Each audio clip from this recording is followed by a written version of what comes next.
जरा एक ऐसी टेक कंपनी के बारे में सोचिए जो सिलिकॉन वैली के लिखे हुए हर नियम को तोड़ती है और फिर भी कामयाब होती है। आज हम ज़ोहो कॉर्पोरेशन के इसी कमाल के सफर को समझने वाले हैं। एक ऐसी कंपनी जो अपनी ही शर्तों पर दुनिया जीत रही है।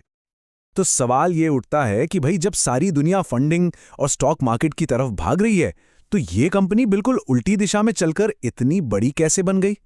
चलिए इसी गुत्थी को सुलझाते हैं। सबसे पहले जरा इनके प्रोडक्ट्स की रेंज देखिए। ज़ोहो 55 से भी ज्यादा इंटीग्रेटेड बिजनेस एप्लीकेशंस ऑफर करती है। ये इसके ज्यादातर कॉम्पिटिटर्स से कई ज्यादा है।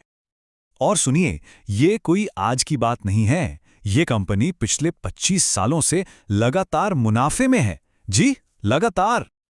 और अब सबसे हैरान करने वाली बात, इस कंपनी ने आज तक बाहर से ₹1 भी नहीं उठाया है। हाँ, सही सुना, ज़ीरो एक्सटर्नल फंडिंग। तो चलिए इस टेक एंटी यूनिकॉर्न यानी ज़ोहो कॉर्पोरेशन की कहानी में थोड़ा और गहरा उतरते हैं और समझते हैं कि इनकी इस लीक से हटकर चलने वाली कामयाबी के पीछे की रणनीति आखिर है क्या। देखिए, इनका सफ़र शुरू हुआ था 1996 में एडवेंटनेट नाम से। तब ये नेटवर्क मैनेजमेंट सॉफ्टवेयर बनाते थे। लेकिन असली बदलाव आया 2005 में, जब ज़ोहो CRM लॉन्च हुआ और इनका फोकस छोटे और मीडियम बिजनेस पर चला गया। और फिर 2009 में कंपनी का नाम बदलकर ज़ोहो कॉर्पोरेशन हो गया। ज़ोहो की इस अनोखी रणनीति का सबसे बड़ा राज वो कहाँ छिपा है? वो छिपा है इसके ओनरशिप स्ट्रक्चर में, यानी कंपनी का मालिक कौन है, इस बात में। तो ज़ोहो की इस आज़ादी का राज है क्या? यहीं से कहानी सबसे दिलचस्प मोड़ लेती है। कंपनी का मालिकाना हक पूरी तरह से इसके संस्थापकों और उनके परिवार के पास है। इसका सीधा मतलब है कोई बाहरी निवेशक नहीं, कोई बाहरी दबाव नहीं। और यही इनका सुपर पावर है जो ज़ोहो को बाकियों से बिल्कुल अलग बनाता है। जरा इसका फर्क समझिए।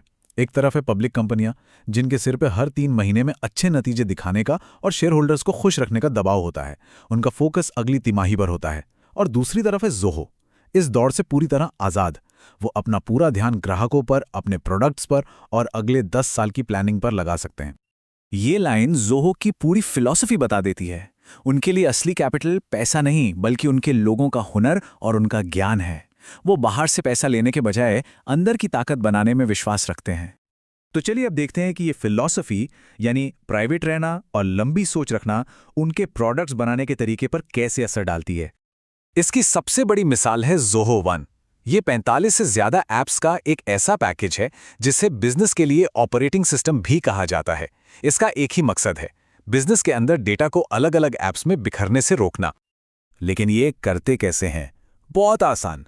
वो सेल्स और मार्केटिंग पर जितना खर्च करते हैं उसका दुगना, जी हाँ, सीधा सीधा डबल खर्च रिसर्च और डेवलपमेंट यानी R&D पर करते हैं।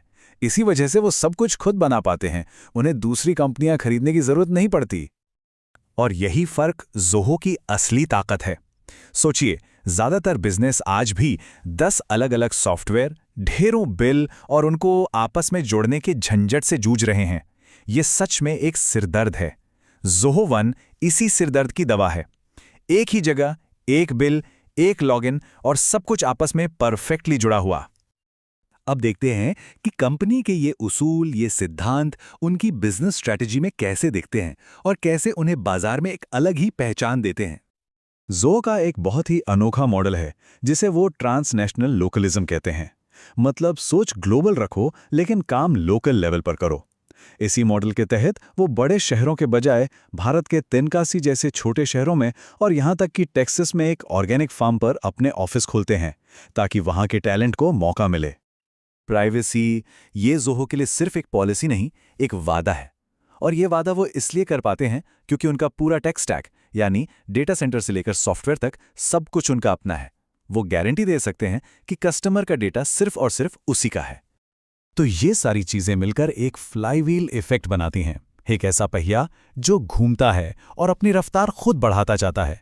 देखिए कैसे। प्राइवेट रहने की आज़ादी मिली तो R&D में जमकर पैसा लगाया, R&D से अपना पूरा टेक स्टैक बनाया और जब पूरा कंट्रोल हाथ में आया तो प्राइवेसी की ऐसी गारंटी दी जो कोई और नहीं दे सकता। और यही गारंटी उन ग्राहकों को खींच लाती है जिन्हें डेटा सुरक्षा की सबसे ज्यादा परवाह है। हर चीज दूसरी को और मजबूत करते हैं। तो अब आते हैं उस बड़े सवाल पर जो सबके मन में होता है, क्या ज़ोहो कभी पब्लिक होगी? क्या वो कभी आईपीओ लाएगी? देखते हैं कि उनकी आज की रणनीति इस बारे में क्या इशारा करती है।